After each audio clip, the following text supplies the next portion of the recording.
Today is June 12th, 2014. My name is Sandi Jones Garrison, and I'll be interviewing Gail Quidley Scarborough, who currently resides in Frisco, North Carolina, with her second husband, Bobby Scarborough, and their little chihuahua named Cricket. The interview location is at her home in Frisco, North Carolina. This is Gail's second interview with Coastal Voices. She was interviewed by Susan West on May 9th, 2014, and the focus was on women who were commercial fishermen on Hatteras Island in the 1970s. She was, and you can correct me with this, you were a pound net fisherman, along with her first husband, Russell Quidley. Today we'll focus on Gail's life, her memories regarding life in Frisco, and the surrounding villages since arriving as a young bride in 1955. So let's just start with little family genealogy. So you met Russell in 1955 in Norfolk? Not in Norfolk, in Maryland. In Maryland. Okay. He was stationed at Norfolk, but he had gone to Maryland for. Okay, and then you were introduced to him by your sister. And you had a whirlwind romance, it seems like, and you married. And then he brought you here to, was it Buxton or Frisco? Buxton then. Buxton. His family home was in Buxton at that point. So first tell me where he brought you to. I mean, did you have a home or? No, we went to his home. You went to his home and lived with his parents? He lived with his parents. Okay. I did actually. He had to go back to base, but I stayed. So you lived with the in-laws? In between. I mean, he was home on every weekend practically. Okay. But during the week? You were here. Well, tell me, is it all right if I refer to him as Russell? Yes. Your first husband? What were his parents' names? John Quidley and Ruth. Ruth? And how do you spell Quidley? Quidley. Okay. Had they lived here all their lives? She did. Okay. I think she lived at Hatteras. She was, her mother was a Gray. Okay. Damner Graves. All right. Was her uncle. Okay. Her Uncle Damner, not the one that just died, but you know. Okay. How do you spell her uncle's name? I don't know. I thought about that. Some say Damner, and some say, I don't know if it's D-A-M-O-N or what. Okay. It just sounds like a very old family name. It is an old, yeah, it was. I mean, I think he's the one that just died was like the third. Okay. And that he was her uncle, and so her family was a Gray. She was Alice Gray. Okay. Alice Gray was her mother's name. And then she met her husband John here. Did he? John Quidley. Yes. She met here. Yeah, John and Ruth met here. Okay. His wife died. Okay. And then subsequently, she might have even, I don't exactly know the complete story, but eventually they married. They married, and then, so your first husband, Russell, was from their second marriage. The second marriage, okay. Yes. And they settled in Buxton and lived here? They lived in Buxton, yes, they lived up by the old Methodist church in the house that's been remodeled now. On Buxton Back road. Okay, the back road. The big house, the first big house on the back road. Okay. It's been remodeled and everything now, but that's where they. Is it across from the Methodist church? No. Or right next to it? It's there's two small houses that they built in there like modulars between. Okay. But there's that house. Okay. And then and I don't know this because it certainly happened before mine or Russell's time, but apparently he traded or they bartered, and I don't know whether there was money exchanged in it, but he moved down to where, what we call it, where the trailer park is, Derek's trailer park, they call it. Yes. Okay, they moved there, Okay. and Russell said he can remember living there. While they were living there, they bought a lot beside it, and they moved more or less, used the old house and lived back and forth. Yeah. And he helped his dad. Well, it's interesting that They used but now they tore down this house, I guess, and used they were living in it and kind of, the other one, because he had to buy some things. Right. He said he remembers windows coming in on the freight boat. I was wondering how they did build That's how they did it then. I don't know, I guess their lumber came off island too. Everything came off. Unless they tell here, but everything used to revolve around the water.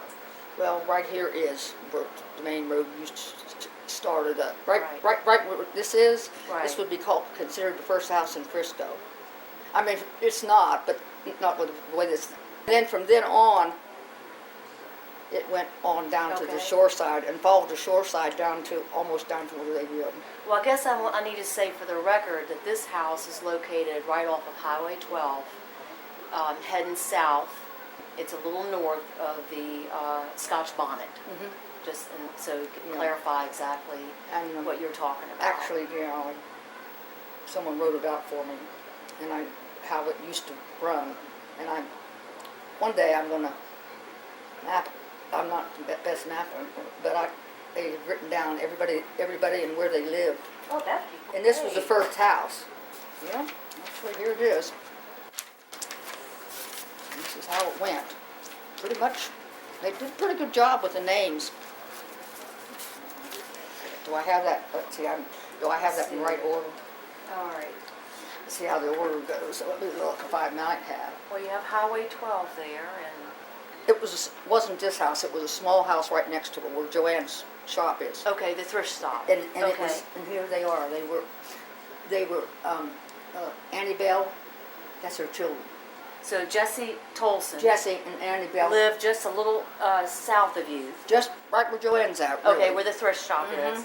So that was her home, and her children were Annabelle, Adrian Alston, John Alston, and Annabelle. And then later, John Austin built the house, this house, which would be right next door to his mother and father. Okay. So then you go a little further down, and you have Dozier, Scarborough, and then the O'Neills. Martin Tolson, he moved to Buxton. That's the gentleman I was telling you about. He used to come over and talk. And his daughter is Victoria Tolson. I suppose. And now that where Martin Tolson used to live, a little south of here, is now Wedby. Do the Wedbys still live? Is that house even still there? I don't know. And then a little further south is Alonzo Stowe. And I don't know anything. And it looks like Lizzie Stowe. I mean, I've heard the name, but I don't.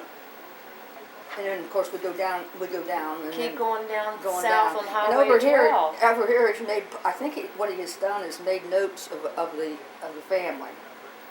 Well, that's a nice history of the homes that resided along Highway 12 and who lived at them. Well, them. There was no Highway 12. It was just a shore. This is the shore side. Just a little it's passageway. It's just the shore side. Yeah, actually. And how did people use it? Do they have?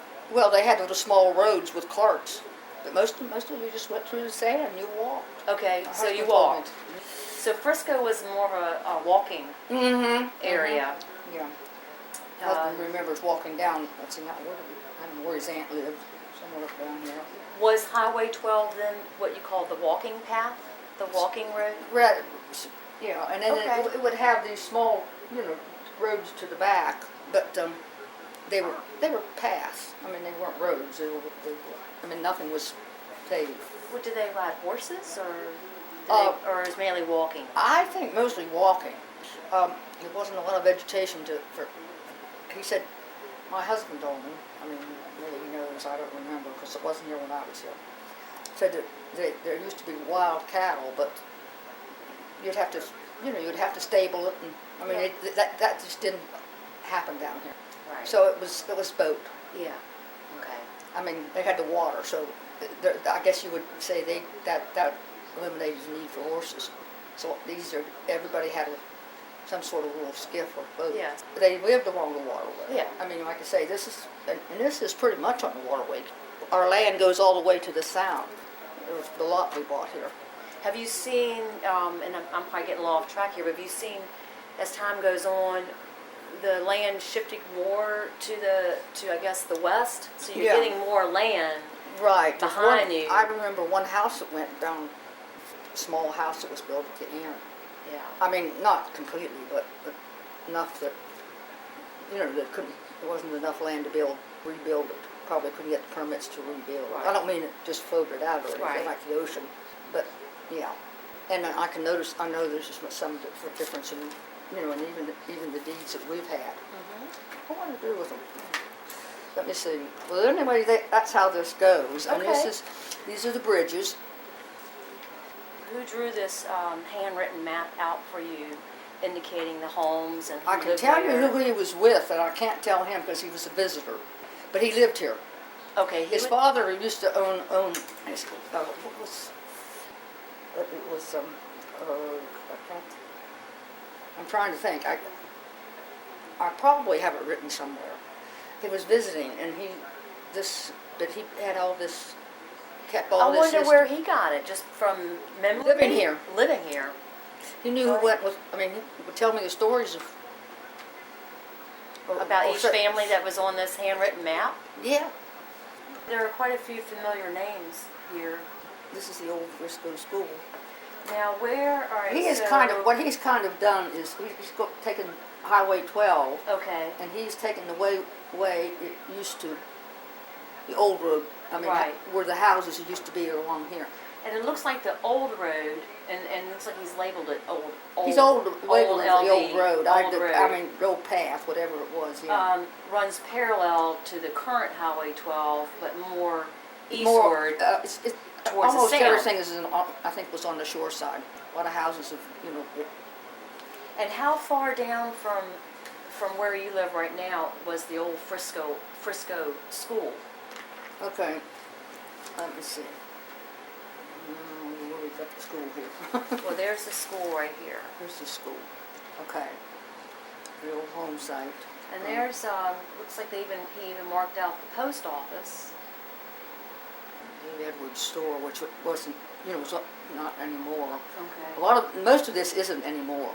These don't exist anymore. And where these homes are now, are they gone? Pardon? Are these homes gone now? Most of them are gone. From storms or Storms and... just old age and tore down? Or? Yeah, storms. And houses weren't, there's a few, but houses weren't built with the sand and so forth, and they didn't have concrete. Homes were not. They didn't last very long? Or? Yeah.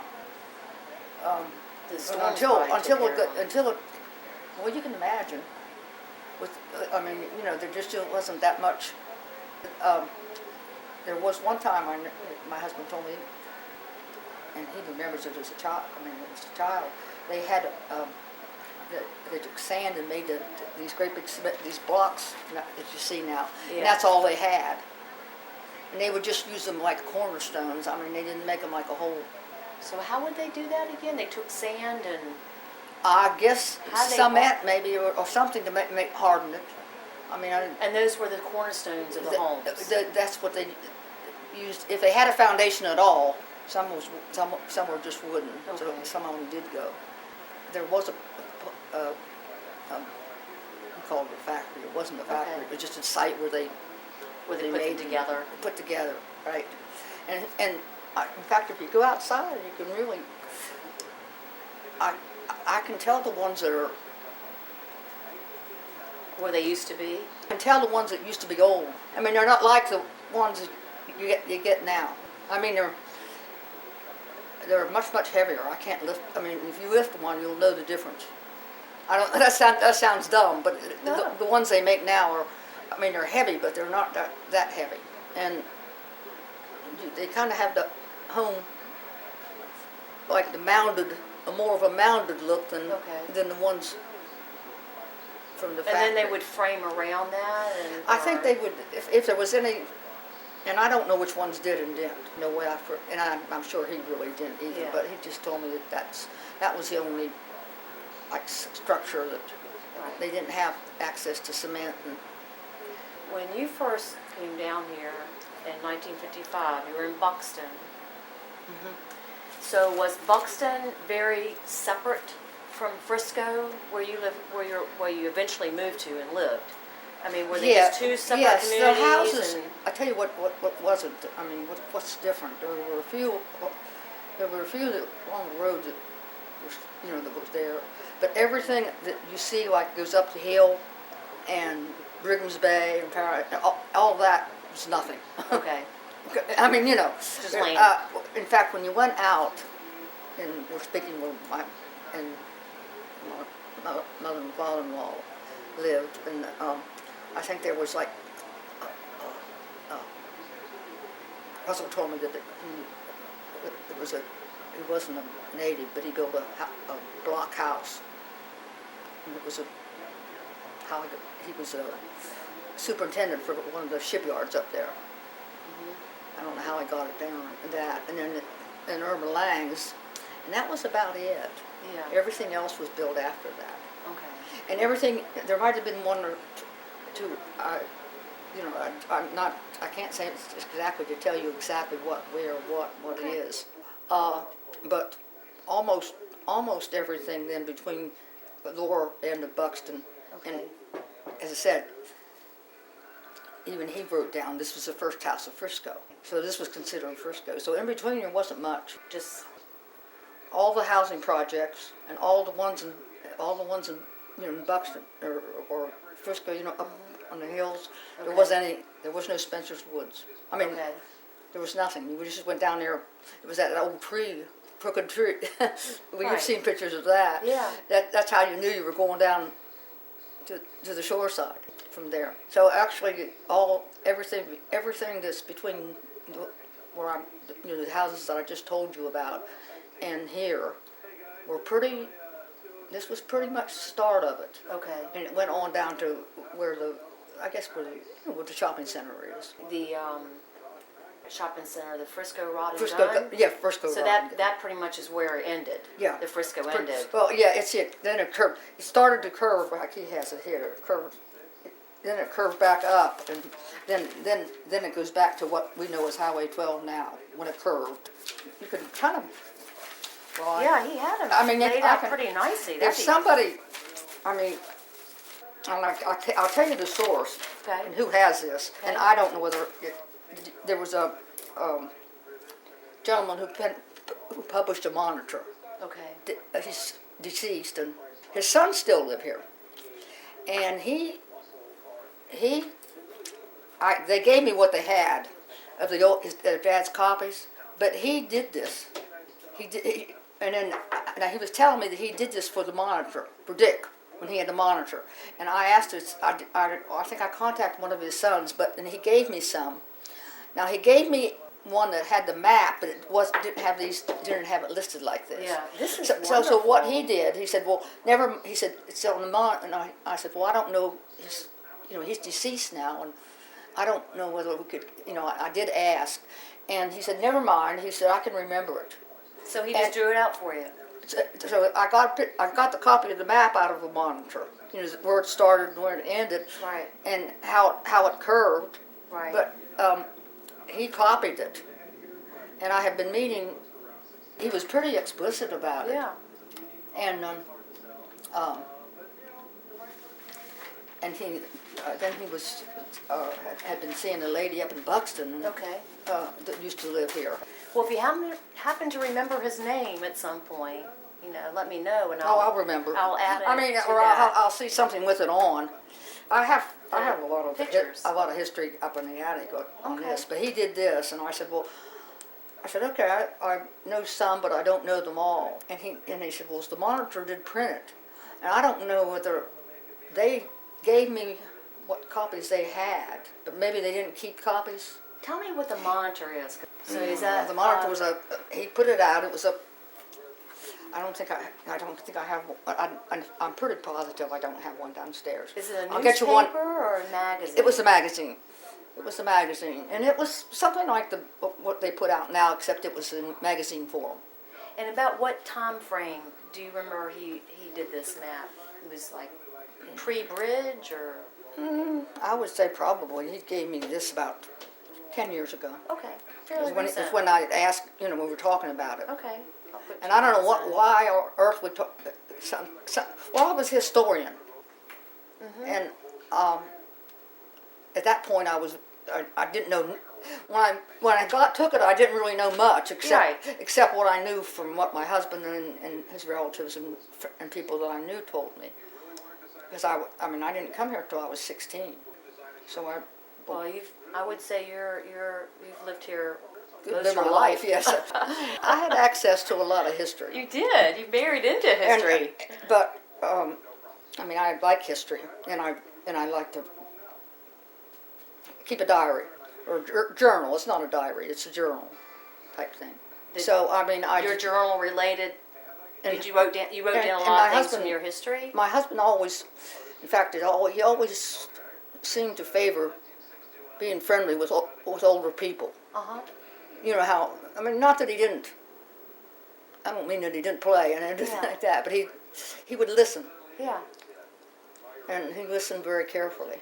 Well, let's go back to Russell. Was he the youngest of all the children then, or did he have? No, he was the middle one. Okay, middle. There were three. They had three afterwards. His sister and him, and then his brother. They had three children, and he had a step brother, and my husband's name's John too, but nobody ever called him John. So John Russell. I said his name was John too, but the only time he ever heard that was when he was in the service, and he didn't respond, did he? He probably had to think twice. No, not really. So you were married, and when you started having children, had you moved back to Norfolk at that time? We moved back when I got. We looked for an apartment when I got pregnant. What are your children's names? Kathy. Okay, she's the Joanne. oldest. Kathy and Joanne. But the first child's deceased. It was a pregnancy that I had. Okay, so you lost one baby. I lost one child. The illness or just premature. To hear that. It was prematurity and some problems that I didn't know I had. I ended up virtually 6 weeks later. They removed a kidney. So I had an accident in high school. I remember being in the hospital a while with concussion and seizures. I started having seizures. They knew it was, but they never had quite pinpointed why, and it just. Well, you think it might have contributed to the loss of your first child? Definitely, urine poisoning. But I also, that was for me. I had one kidney then. And in fact, they thought they would do it. Years ago, they thought maybe a transplant. But when they operated, they found out that it hadn't worked in over a year. The right kidney, it just wasn't functioning. And eventually, especially the pregnancy, was too much. Well, you went on to have two beautiful girls. Yes. And are they, Kathy and Joanne, do they live? Yes. Do they live here? So they stay. Joanne lives next door. Kathy lives up in Buxton in the property back of the preserve. We had property back there. The coastal preserve. Mm-hmm. So what came first, the property or the coastal preserve? Or the property. The property. First. And so the coastal preserve came in afterwards. Okay. Yeah, but we bought it from his grandfather. His grandfather was going to sell it for, I don't know, like $1,100. Well, we didn't have $1,100, so he took payments. I said, well, Granddaddy, don't the because see, the property that his grandfather owned and where his mother was raised is right there across from the marina there in the middle. He said, well, we can pay you payments. So we paid payments and bought 15 or 16 acres back there. And we thought about, in fact, we had it cleared and thought about, and then something else came up and we didn't build. So do you still own that amount of acreage back there? I don't now, they do. Okay, they do. Well, I What's in the family? Yeah. That's perfect. And Joanne owns her part. And Joanne is the one that owns the thrift shop. They both own thrift stores. Kathy Okay. has just opened the one down in at Bonnie's, or Mr. Bonnie's. I don't know where that is. Where is that? But near the parrot's chest. So Well, though, I mean, it is what it is. it is. And they didn't come to live here until their high school years, right? Is that when you moved back? Mm-hmm. When they were in high school. So, and they were okay? They didn't mind leaving their friends and No, coming down they had there? well, They probably knew. this is really funny because I think they had more friends down here than they had I up was there. going to say, I bet. And that being the fact that we came home, I mean, you know, we were just a couple, 2.5 hours away. So we were home every weekend. Right. So actually, no, I would say just honestly that they had more friends down here than they had up there. I mean, it was kind of like we lived there, and I mean, and when they were small, of course, you know, Yeah. we joined in. But actually, they had more friends down here than they had up there. I mean, they knew everybody. I mean, they knew everybody from coming down, just like the family. And Did you ever get a chance to go back? You're from Pennsylvania, is that Yes. correct? Somerset, Pennsylvania. Did you get opportunities to go back to visit your family, or pretty much? yeah. So many you times. you went and visited. My family came down here. They did. Oh yeah, they liked it. I They bet. Who my, wouldn't like my it? brothers still come. My sister passed away early. Sorry about I had a that. sister, but I have 2 brothers living. And they live in Somerset. Pennsylvania, so they Somerset. come down here still to visit Except you. my older brother kept a farm, so I can go back. The only thing is they had to tear the barn down. I haven't seen it since the barn was torn down. It was a big barn, but it was falling down. He had it. I mean, he wasn't farming anymore. He was renting the land out. I don't even think he could have fixed it. Do they fish when they come down here? I bet they do. They Do you still go out on a boat, or A little, mostly in the boat. and you go with them? If there's enough room. And, They invite you.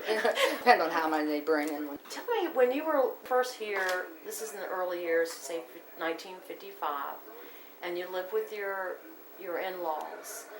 Did they treat you well? I mean, did they make you feel very welcomed and happy to be part of their I family? think they did what they could, but I guess I was different. Because you weren't from here? Because I wasn't from here, and I don't know. It's difficult to say exactly, but it was a different family. It's a different lifestyle.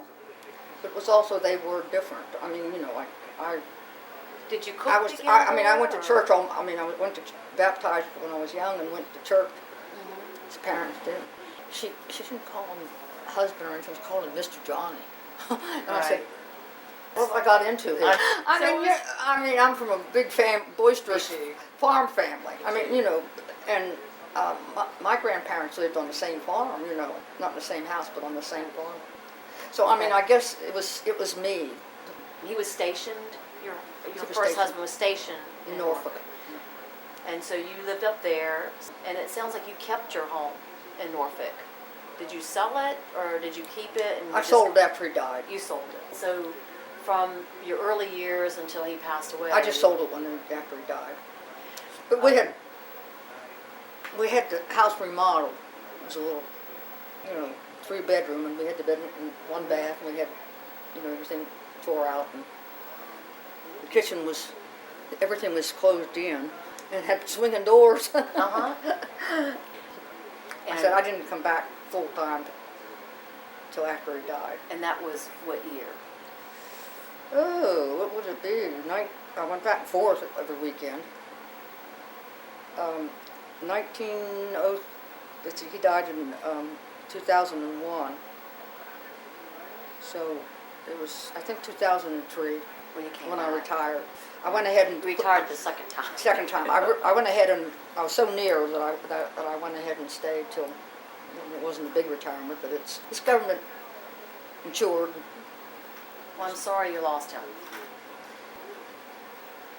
And it was strange because I had a premonition. I have all premonitions. I had a premonition. he always knew what he wanted, and I always inject a little bit, but just I felt like he never had what he wanted. He never had those things, and I figured if he wanted it, he should have it. I did have. I don't, or I had what I wanted. I didn't know there was anything else out there, but I was very happy, with my life, and he wasn't. Okay. Very dissatisfied. Do you think you made him happy?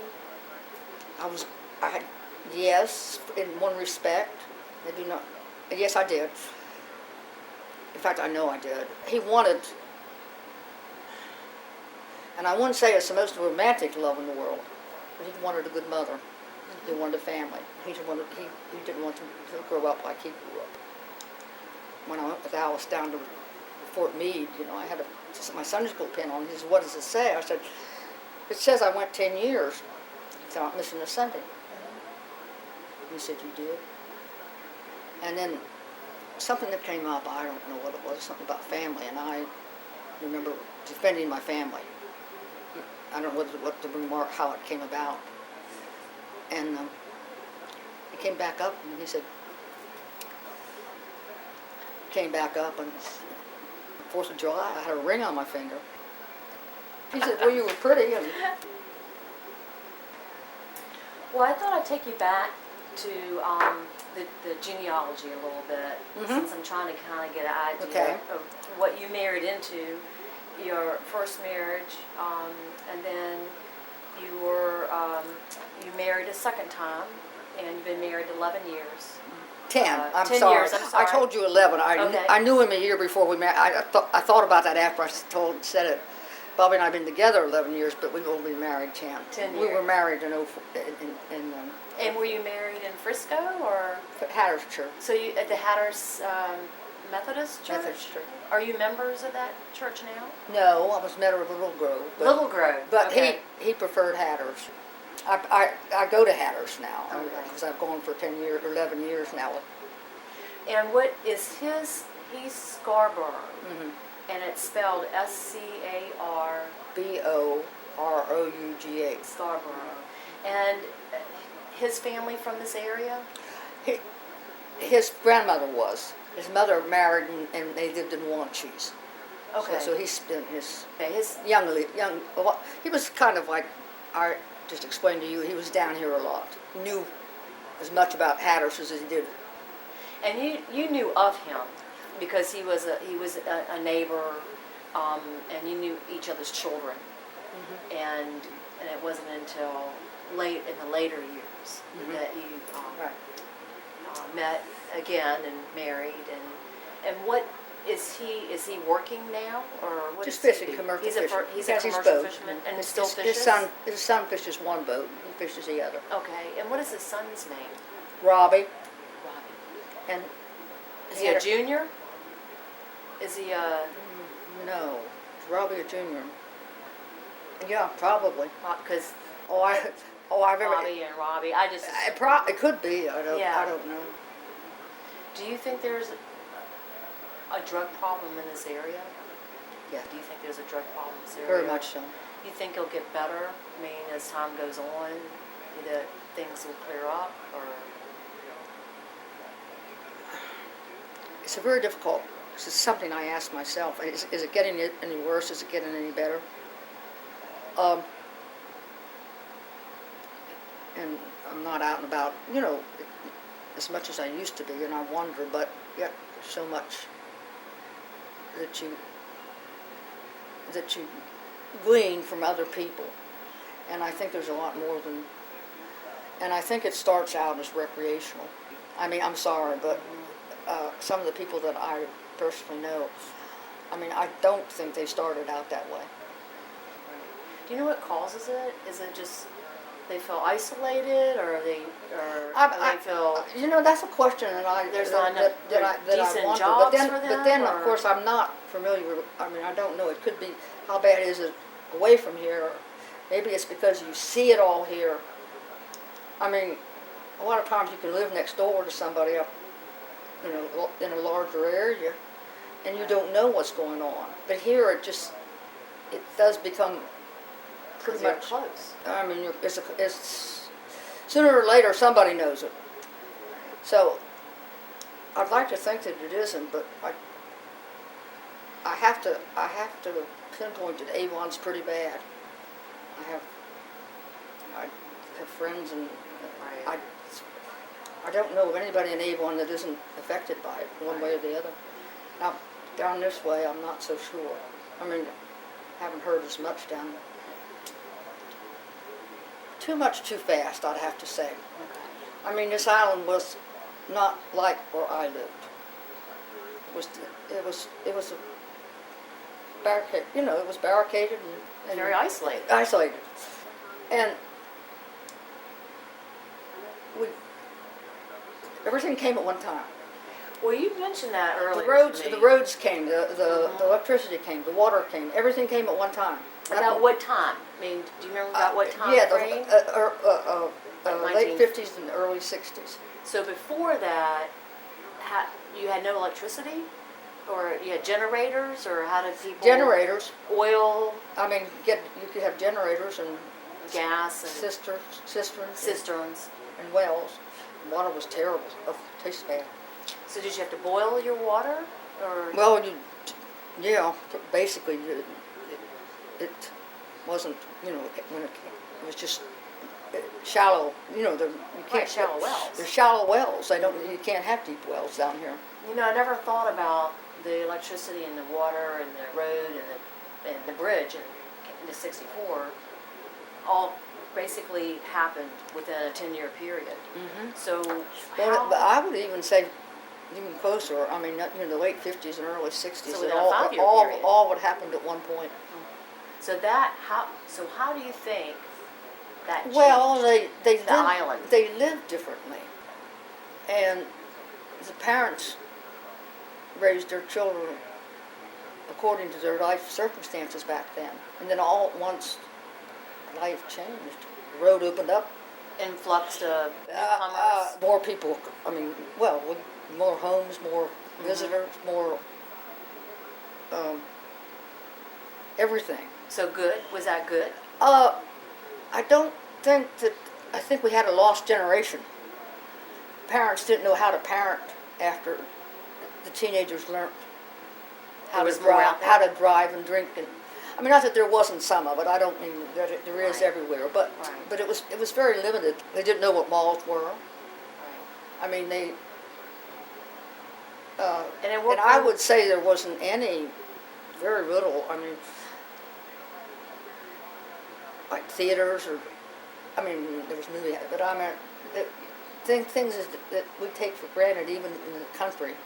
I mean, we went to museums and stuff, different. So it was probably good for you. They never because knew. you knew what was different. I don't think they ever knew what a vacation was and I mean the parents. Then all the children come up and want all of this. I mean, they see, they're going to ball games. I mean, now they can go to ball games and they can go to functions off the island. Mm-hmm. And the parents didn't. They can date off the island, meet the new parents people. The parents just were. I don't mean now. I think we're catching up. Can you imagine back then? The life I just explained to you. Can you imagine it all changing in the period of probably about 5 years? And you had teenagers or children about to go into teenage years. You weren't equipped. How are you going to advise them? I mean, there's certain things you can advise right and wrong, but you have to teach them other things too.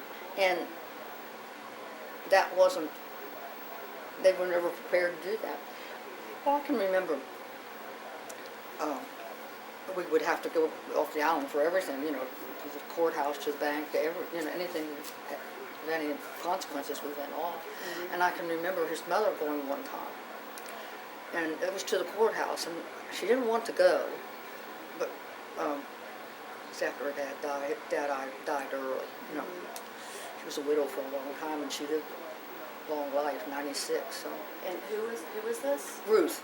Oh, Ruth, his mom. His mom. Okay. Yeah. So we went out.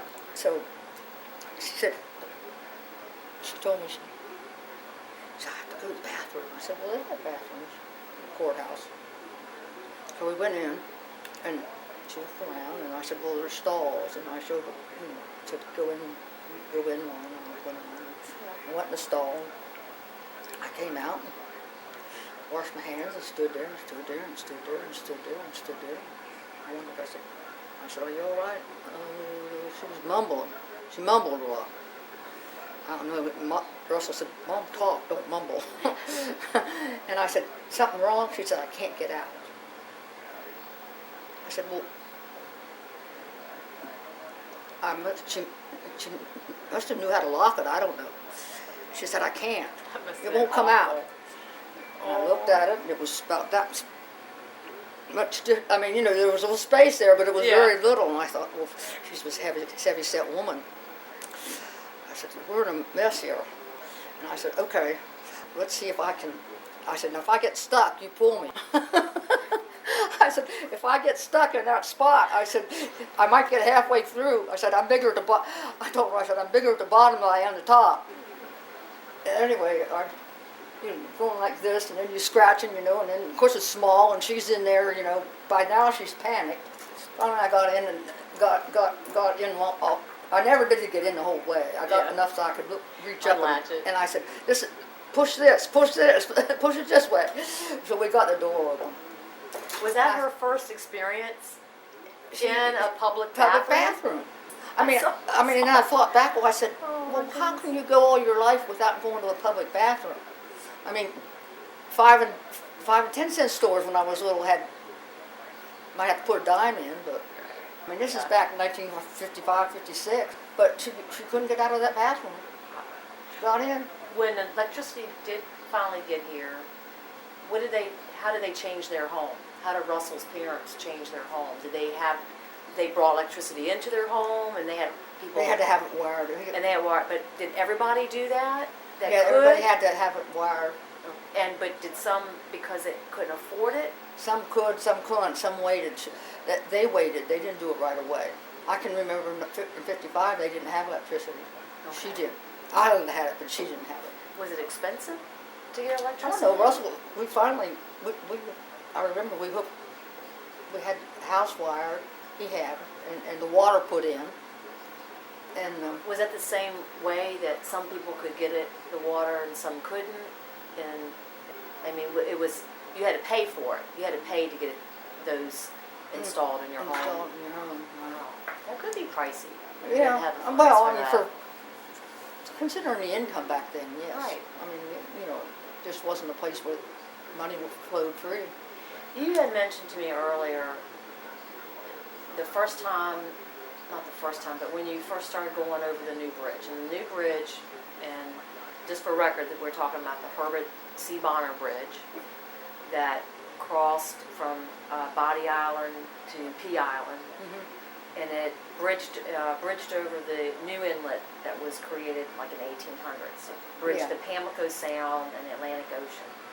And ferries ran daily. It was in 1964. I think that's when the bridge was completed. Yeah, the end of 63, 64. And I remember you telling me the feeling you had when you went over the bridge and you saw those ferries. I mean, can you just tell me that again? Because it was really lovely. Well, it's just, we were so excited. Everybody was so excited because we knew that life was going to change. I mean, we were going to be connected to the rest of the county, and further as far as we wanted to go. Right. But when I got halfway when I got up and could look over and see the ferry sitting there, I got sad. It just felt like I was abandoning somebody. And I said, well, maybe they'll take you somewhere else. And it just felt, not that I wanted them to take the bridge, not that I wasn't happy about the bridge, I was. I mean, first it was an elation, and then looking back at the ferries, they just sat there like they were, and they looked, well, they were lifeless, but I was used to, that was our lifeline. Did most everybody down here want the bridge? Do you remember that? I think, were there mixed well, feelings I was about younger, it? so everybody I knew did. Was it just frightening for them to be mean, exposed to their way of life? I didn't notice that my in-laws life change much. They didn't go off, Okay. really. I mean, they didn't, if they used it, it was for, Maybe emergencies or I something? mean, you know, they I don't know everybody that, I mean, in that age bracket, but I mean, I couldn't see that their life changed much. Well, the one good thing I would think with the bridge is for medical emergencies. Oh, yes, I mean, So everybody, did that help ease people's oh, I'm sure it feelings did. that now, I'm they sure could it get did. their babies I mean, delivered? I probably would not have gone to Norfolk as quick as I did if I wasn't pregnant. I mean, I just had, I mean, you know, they had nothing down here. They had the Coast Guard kept a clinic. That's all there was. It wasn't even the, you know, the Navy base then. It was just. Do they have medical people? They had Before the bridge, they would have a doctor, and some of them were, I think some of them were really doctors, and some they just called doctor. Well, they were medically trained in the Coast Guard, you know. I said a few of them I think were called doctors, and they may not have been, but they were trained In some medical in a medical capacity of sorts. What, so you said the Coast Guard had a clinic. So a clinic for, like, if you were sick and need antibiotics, or if you need to get Everybody you know. could go. Was there a charge? Do you remember? Or? I don't know, because my husband was in the service, so, Oh, that's right. Yeah. I mean, you know, not for me. I mean, Right. you know, I had a Because he was in the Army and... Yeah, I You said, all categories had a, you know, if you had an ID card. Okay. But I don't know. I don't know if they charged local people or not. But it was for non-emergency, like if you had pneumonia or if you broke Well, they had arm, beds. or- They did have beds. They had beds. And Wow. I know several children, the mothers went there and birthed the baby. And Okay, so... one lady went go in the morning and have a baby and walk home. She was a Tolson. She was, those Tolsons. These Tolsons were They're hardy They're the souls. hardy people. But I remember the beds being there. They're like little, just cots? They were just more or less cots. I mean, they. Well, who birthed the babies? Do they have like a Well, female when I came, there? Or there was a real doctor here. I can't think of his name, but they had several. But where was this Coast Guard clinic? Up where the Pheasant Center is. Okay. That's where it was. Okay. There was no, I mean, there was no Navy base then. So it was a Coast Guard clinic, and And the clinic, I mean, there was a station. I mean, the old Coast Guard station. You know, used to be up in Buxton Okay. and Hatteras, and I think one down here was working. I mean, the one in Frisco was there, but it wasn't being. Was that the only Coast Guards that had a clinic, or did they all have clinics? So the only clinic, They all went up there. Buxton had the only Coast Guard clinic. Where the Pheasant Center is. Okay. And they call it the radio. They used to say radio station. I guess the radio, It was named after Fezenden, who was yeah. an I say early the radio. cable They radio had to operator. communicate. If you wanted to communicate, well, you know, You went up there to communicate because there were no telephones, or there were a few telephones at the stores. There was a few telephones, or some, but very few. Like if you wanted to make a phone call, you went to Mr. Eves and Everson. and Cedric Midget. They owned a. And was that in Buxton, or it was Buxton. in Buxton? So it seems like a lot of things were in Buxton. Is that because it was centrally located for north and south I suppose. communities, or And I think Hatteras was pretty independent. They were even when I came here. They stuck with their villages, boy. What do you mean you're from? I said, you're from you're from the same place. Oh no, I'm from Avon. The Hatteras was especially bad. They said. I mean, I don't know. but they had to come up to Buxton to the clinic. They had to come to the clinic. Then of course, they had the waterway out though too. See, all we had was piers went out. The boats came up, but they couldn't come ashore anywhere else. Hatteras was where they could come ashore, and I guess gas up and. So where were the gas tanks? Were they along the old road, or I mean, how did I someone don't gas know, but up their boats? that's another question that I don't know because Highway 12 was here, and I don't know how they did that, or what they did. Yeah, they must have brought in gas and. Well, and I had remember it the boats delivered. would go to the pier to get gas. They must have had tanks at the pier. I said they had tanks at the pier. I think that the boats went to the pier, and maybe they went there to get their. I don't know how they got. Then several of the stores, I think, general stores put up gas pumps. There were a few of those here. Where you could get gas in the car. Was Russell born here? Was he born at the Coast Guard clinic? No, he's born at home. He was. So was that normal for women to give birth in their homes? Midwife. Oh, so they had a midwife? Oh, well, yeah, the midwife, I forgot how many children she delivered. Hatteras had one and Buxton had one. I don't know about up the way. Her midwife was up the way. Did she go up to the clinic at all? The Coast Guard clinic? Or she did all at-home births? All at-home births. She coming. And then I think there was another lady that helped. I mean, kind of apprentice, that kind of took it up. What did they do when they had an emergency? Did they have a plane to get them out? Was that such a thing? I mean, Well, helicopter it was or? rare, but they could. But most times they tried to, they tried to go by By the ferry? the ferry. So by the time the bridge opened, and electricity was here, and the water was here, probably there were better access to medical facilities. I'm assuming the Coast Guard clinic was closed at that time? When the Navy came. When the Navy? When the Navy came in, now they did put a medical facility. I mean, more. They improved it, or? Yes, they had labs and. That's where they had a larger medical facility. Yes, they had a facility with labs and they maybe had a facility. X-rays, They had a bar. You could go out there and dance. Really? Next to the medical facility, or it was just a One big conglomerate? Yeah. area. I mean, a big area. And they had barracks for the single.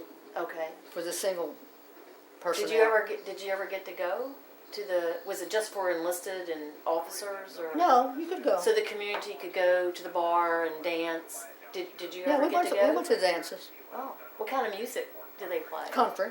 Uh-huh. Are you a country music fan? I like some of it. But was it fun to go and dance? Yeah. And it was just more young people that went, and, some of them older couples went. I've always wondered what the younger people did to socialize. I mean, that's just it. Like, that's the point I was making. You see, it just everything came so quick that they never got. The parents didn't know what the young people were doing, or what they should be doing, or how they should do it, or what. I mean, they didn't have any advisors. I don't mean they weren't good parents. Can you imagine? I mean, these people didn't go through with that. I mean, imagine the kids; they were delighted. All at once, everything was within their reach that never was. And now, all at once it is, and as I said... Well, your first husband, Russell, he left young to go in the Army. Was he because he was looking for something different? He wanted out. And he wanted out? He went in when he was 17, and of course back then they didn't... Went in when he was 17. And they allowed him to go when he was 17? Sent him to Korea, right after basic. Wow. It must have been terrifying for his wife to do that. If you remember, I mean, they don't talk about it much.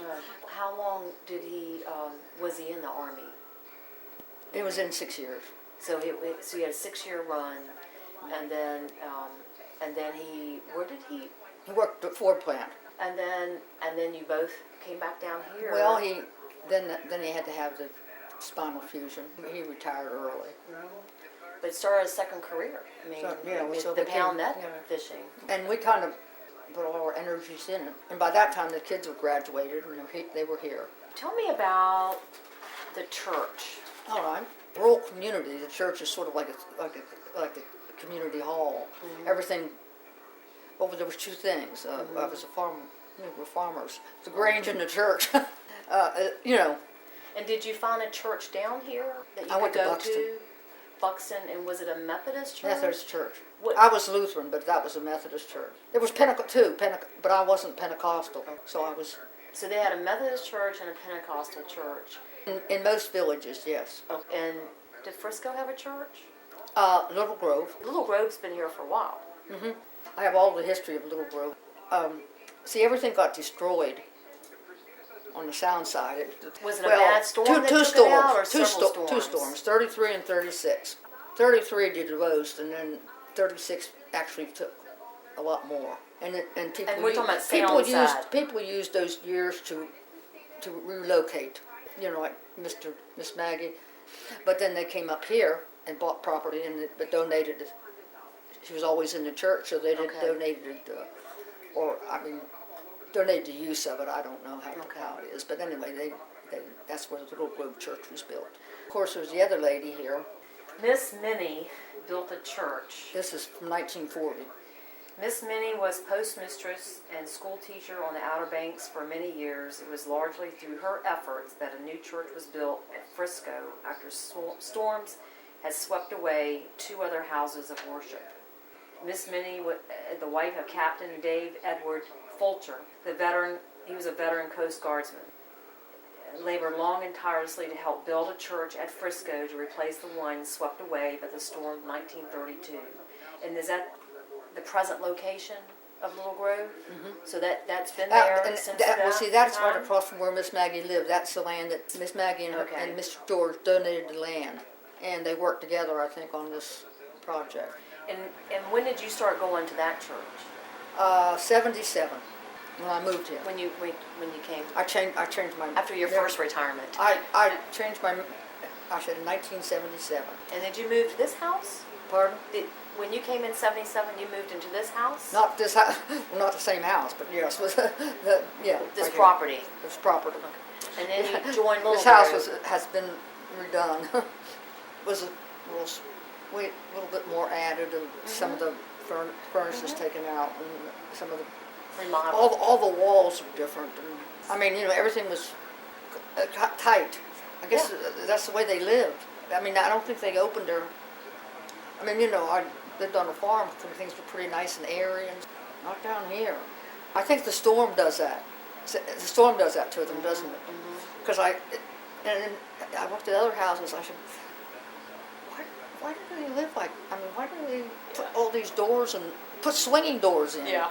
Everything had doors. And not now. So Little Grove is not that far from here. Just maybe a mile or two? 2 miles. Yeah, not more than 2 miles. And until your second marriage, where you're now attending Hatteras, but you spent a lot of time at Little Grove. Yes, I did. Were you a Sunday school teacher, or? No, I taught the children's church, so I didn't, which made it really nice when I went to Hatteras, because I still continued I did children's church at Little Grove, and then we'd go to Hatteras to church, but I kept, as long as Reverend Mosley was here, I kept doing that, and I stayed on the council. Now tell me about Reverend Moses. Is it M-O-S-E-S? M-O-S-L-E-Y. Mosley. Oh, Mosley. And did he live here, or was he through the Methodist? He's through the Methodist. They have 3 charges: Hatteras, Frisco, and Buxton. Now, I don't know how Avon does. They have a different minister, but I don't know whether they might share with, he might have other churches up the way. So how did Reverend Mosley get here? Was Methodists assign almost they're supposed to do it every 6 years. But sometimes they extend or something, but they're not. They don't stay forever. Did he live here? But they lived in the parsonage. Okay, so they provide them housing. There's a parsonage down at Hatteras. Did you like him? Do you think he was a good minister to the community? Or? Yes. And who came after him? Do you remember who came after Reverend Mosley? I guess if it changes every 6 years, it might be hard to. Yeah, it's kind of hard. Yeah. I'm assuming that churches were really. I'm trying to think. Minister that left. How were like weddings and christenings and funerals? How, from as far back as you can remember, how were they handled? Was the church always involved? No, not always. Some chose to use a funeral home. And there was a funeral home? There's a funeral home in Hatteras. And that's It's connected with the one in Matteo. and that's Which means always it's not been used there? all the time, but it's there. It has the seats and I mean, I think It has like a little chapel or it's a, something. it's a, fair size.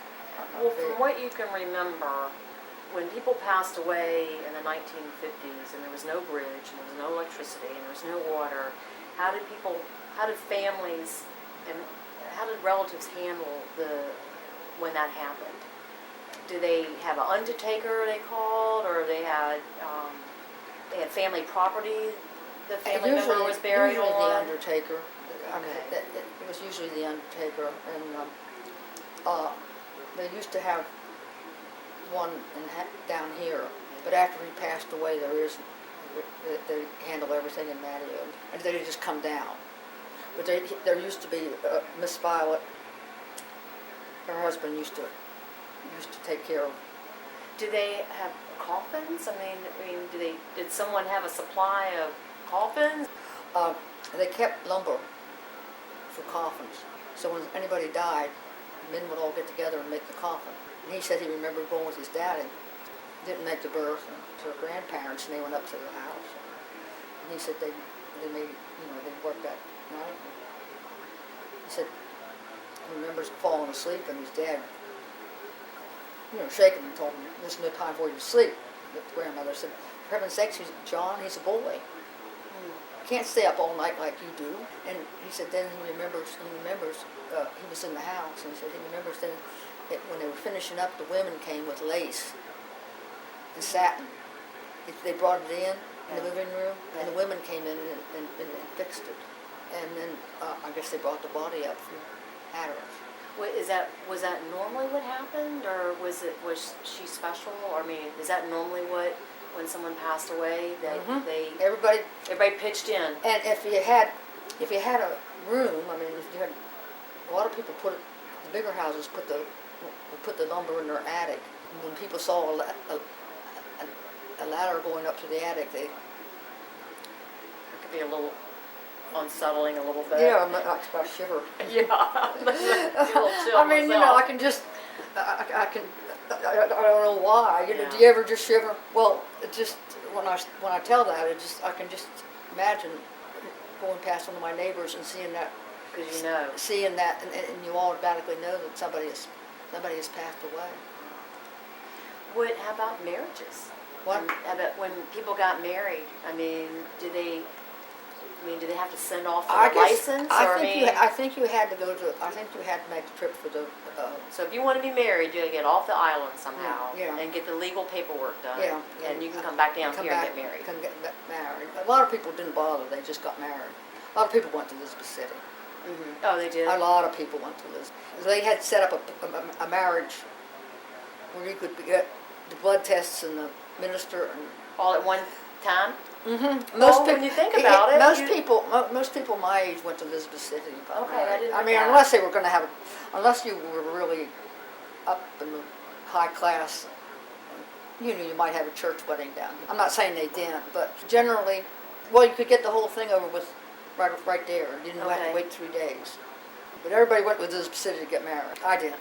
You did or didn't? Didn't. No, we were married in Virginia, Winchester. We got married on the way from my house to his house. We stopped one place, and my birth certificate's never been right. Stopped one place, and of course I was too young, they wouldn't marry us. So we had to go to the next place, and he changed the birth certificate, and finally, I think they knew, but they just said, well, we're going to keep going until they find something. Right. Just marry them. They're going to keep going. Yeah. So, I mean, I think the guy said, yeah, go ahead, marry him. And then, so did you stay in Winchester for your No. honeymoon? Or? No, we came down here and got in try to catch the ferry and had to sit on the other side before we missed the last ferry. So we spent our wedding night up at Oregon Inlet waiting for the first ferry. In a car? You In a spent a car. wedding night in a car? In a car. That was really sad. By the time we got there, I said, they started pretty early. Yeah. And we were tired. I mean, Oh, yeah. we had gone from Pennsylvania on down, got married, went through, But you didn't take a honeymoon. no. Was that just because you hadn't planned to and you just wanted to He get was on? he was in the service, and we hadn't. Just no time. He would have had to have leave and go. Did you travel when I know you lived back and forth between here and Norfolk, and then you settled back here in the 70s, and then came back in the Well, we left when he had cancer, but only for a short. We kept the house, but I said we only left for a short period of time when he had cancer. Actually, that's when I worked, but I mean it wasn't a long period of time. And then after he died, I did stay and finish up. He had emphysema. I mean, the beginning of emphysema anyway. And he stopped smoking, but he was a smoker. And according to the doctors, a young smoker. He started very early, and that's the worst time. Is when you're not developed, you're susceptible to cancer. But we went to Chesapeake General instead of. I don't think this hospital was even. We went up to Chesapeake General, and he was diagnosed there, and they told him that he'd go through treatments. They could shrink the tumor, but the tumor was too close to the heart. Where the heart and the lungs and everything go together, that's where it was. So he wasn't, he stayed in remission, and he never got really sick. Well, was it hard on you for him to be treated in Norfolk? Do they not have cancer treatment in this area like Nags had? They didn't have any facilities. They had nothing down here. Elizabeth City was the closest, we had the house in Norfolk, so it would be stupid to go to Elizabeth City. I mean, it was just, I don't know. We went to Durham and to Duke, and we spent time in Chesapeake General and different in other hospitals. So now they do have cancer. Now treatment they do have centers. cancer treatments, yes. So that makes life a little easier for those who live on the island. Oh, it does. As long as the bridge is open and the roads are clear, they can get access to that type of medical care. Yeah, they can get the care they need now. How can this area be improved for the future generation? I sound like a snob, but we don't have there's not, like I can't go to the dinner theater. It's just too much. It's just too much of a hassle. I can, but make arrangements for a room probably, that type of thing. And we have, and the same thing with other functions. Think about it. We say, oh well, like I said, it was hard for the kids because they went from, being almost isolated to, the world's open. But by the same token, it's still tough, and they don't bring down enough. Functions, plays and music and music. Then we don't have a good rate of kids staying in college because it's different. And I know my grandson told me when he went. He said he went with classmates. And he said his classmates wouldn't even talk to other people. All they wanted to do was get in their room and, they dropped out one by one. They just didn't. In other words, we're still pretty far behind when it comes to that. Or thinking it's, I don't know. We're too busy making a living. That's not because it's just the way of life. We don't have, and then in the winter, it's just kind of isolated. But we just don't have the I don't know too many people that have it. It's a harder way of life. That part of life that other people have, and I don't know.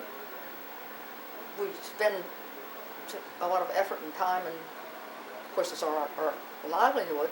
Tourism, but it's not. It doesn't give you some of the things that you might need to know later if you're going to leave the island. And let's face it, sooner or later, young people do have to leave if they want a career. What has brought you the greatest joy by finally deciding this is where you're going to live after your second retirement? I guess it's okay. It's here. It's the house, and could have been different. You wanted a place for, and we wanted a place for, the boat to dock in and out, and more. First we did travel back and forth from Buxton, but it's a lot easier. But I think it's the fact that I'll show you. I guess what makes me the happiest. Excuse my utility room. I feed the birds, and a darn bird comes out to eat. I'll have to clean it. Okay, I guess if you look, see, we own all the way over where, see where the pontoon boat is? And we bought down to all the way to the sound.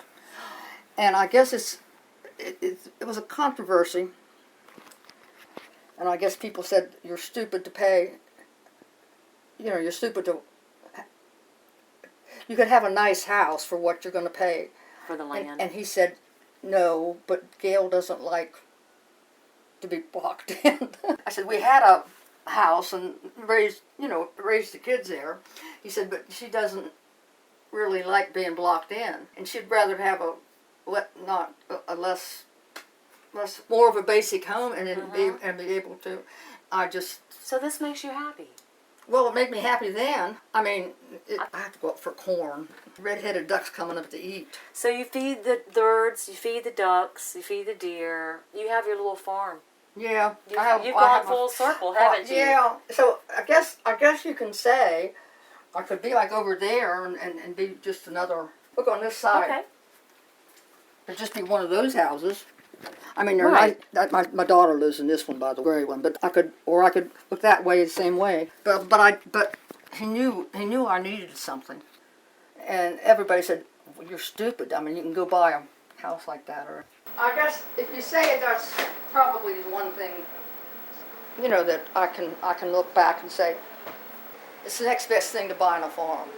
He said, we can't buy a farm, but but no. We'll give up to some things. So I have one last question. Do you still love living here? Yes, I do. And you tend to be as you get older, it tends to be security for you. I mean, I don't have the desire to go as much or to do. I mean, I don't mind going to relatives, or friends, but as far as traveling, I wouldn't spend my life on the road. And you can't be too strong.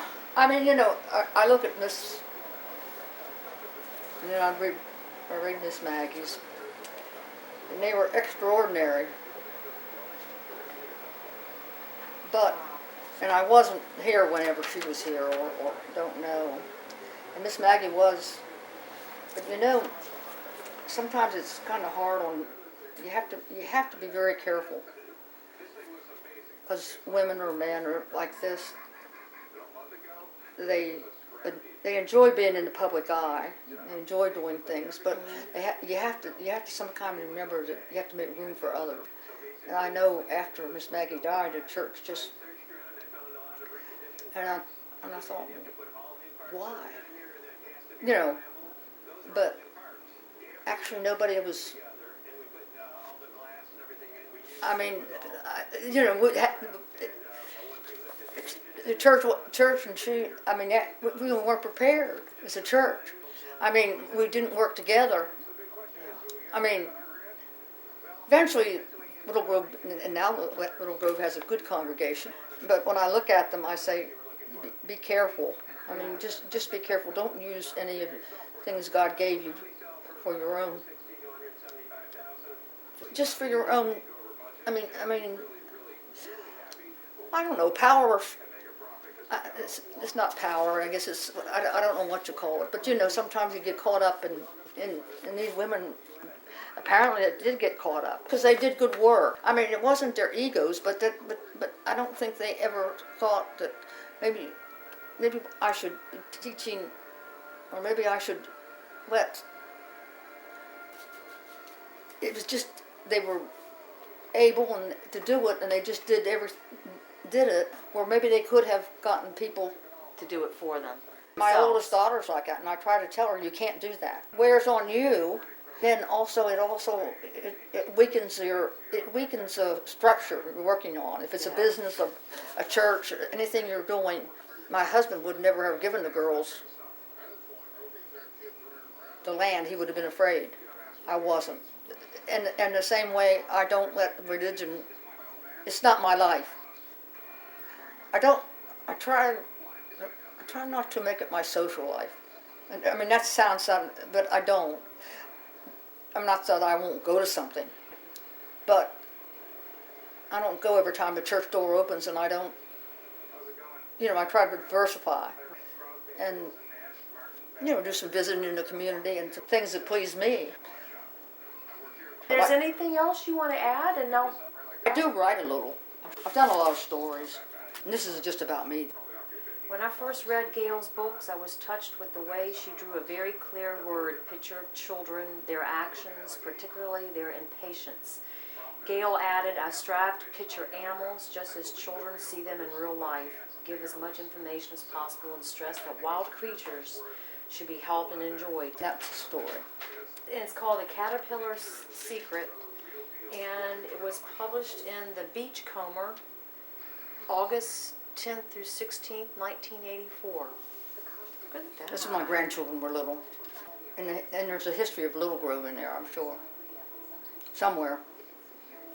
And those two ladies were instrumental in... Miss Maggie and Miss Minnie. The little church on Piney Ridge. Yeah. That's Little Grove. Oh, that's Little Grove. Mm-hmm. Well, I was trying to help them with the finances when I did those stores. They needed to, I mean, it was kind of low. Miss Maggie had died, and it was pretty... They needed some help. They needed a little help. So did you contribute to the article in that? Mm-hmm. We went through the church, and I showed them the articles that the ladies had saved. You know, the chairs and the paintings and the oil lamps are still there. They saved them. The little church on the Piney Ridge remembers the past and plans for the future. I want to talk about Miss Minnie. Mm-hmm. Is your name in here somewhere as a contributor? It should be. I don't know. I don't. Probably. I mean, you provided a lot of information. I mean, I wasn't the only one they interviewed, I'm sure, but I'm the one who, who called the paper that we needed a... I needed a story. Would you like to write a story? According to Gail Scarborough, the congregation's de facto historian, the church was originally known as the Trent Methodist Church until a hurricane tide swept the Soundside buildings away in '33. According to the reports, the church's front door moved 6 feet away from the concrete steps, and the 50-year-old building fell into the rising tide. The women, especially Miss Minnie and Miss Maggie, were determined to keep the church community alive, and they sparked a spirit in the entire community. Without those two women, there wouldn't be a Little Grove, says Scarborough. That would be you. I said, we need to start acting like a church. It's sad when older people have been so active and then they can't be. And people just don't know. If someone's been that long and been that active, the rest don't know what to do. Felt a little bit guilty after she died. It says, Gail Scarborough adds that they need the drive of Miss Maggie and Miss Minnie to assure their success. I know how she felt, Miss Maggie, and I can feel her frustration and her super strength to do these things. The church members are organizing fundraisers over the next few months. Nobody seemed to sort of know what to do. And this article is October 2006, volume 16, number 10, The Island Breeze, and the article, The Little Church on Piney Ridge. Like I say, at that point I was going to Hatteras, but I did know a lot. I did have a lot of history. Before I turn everything off, anything you want to say? Yes, there's something I want to say. I think that our generation, my generation, your generation, and the generation, how many generations are there now? Quite a few at my age. But we owe it to our youth. I mean, to do all that we can. I mean, we can't just stop. I mean, just being old doesn't give you the right to stop doing what you should be doing. It doesn't. And I mean, I don't care if it's a small thing or a large thing. I don't care if it's monetary or whether it's but these children do need. These children do deserve some of the things that they haven't gotten. And it sounds funny, we want to sort of deny it. Oh, we have a football team. There's a lot we don't have. And what do you think they might need? Counseling. I mean, some places where they could go without even telling their parents if they needed help. And I'm sorry, I mean, sometimes that would take it. Right. I know I would be frustrated with mine. Right. You would with yours. I said, there should be a place where children could go. And they don't have that? They don't have that here? I guess through the school, but it's such a small community that the kids don't take advantage of it. And I mean, I don't even have the slightest clue how or where or what organization should. But these children should have a place to go where they don't have to, because problems come upon them much earlier than they did you and myself. I mean, we kind of sailed through, and I don't know your life, but my generation sailed through. But these children, they started out behind. I explained, and I told you about the lost generation, and that will affect. But even now, I think, and it's many families. There's a lot of dysfunctional families. They don't get the help they need at home. We have Hispanics come in, and some of them need help. I mean, so it should be. It should be where they can relate to also. I don't think it should be through the school. I think it's too open. I don't think it will be kept. Right. I'm sorry, I just don't think it would be. Right. We don't have anybody down here like that. It should be a place where they would feel secure, and where they would get, somebody that won't tell them what to do. The school system seems to want to tell you how to do it. Sometimes that's not the way. Sometimes they need a counselor so that they can figure out what's the best way for them, not what's best for. I just don't feel like there's anything. Like the school does have something, but other than that, I called my grandmother and said, "Well, thank you for raising your children." I mean, I haven't thanked you for bringing your children up. I said, now I see so many that are on drugs, so many that are dysfunctional, so many that don't graduate, so many that are just putting their time in. We tend to, after we're older, we tend to just think, well, we did our part. Shouldn't the same amount of attention be given to their mental health or getting them through? It's not an easy time. It's not an easy time anywhere in this world, but I think it's maybe a little tougher down here. We tend to dismiss it and let whoever's in charge now. But it takes the. I don't know that we work together as a community. The more families that become functional, the better. Right. The more it will become functional. If they can find something here to help their children, well, then the next generation will. Because it works that way. But I don't think we can just all turn our backs and let it up to whoever's in charge now. I mean, we're still on this earth, and God put us here for a reason. Mm-hmm. I don't think we have to be out running the streets. I'm pretty quiet. I'm not Miss Maggie. Never will be. But I'm sort of selfish. I pick and choose. They chose their way. I choose my way.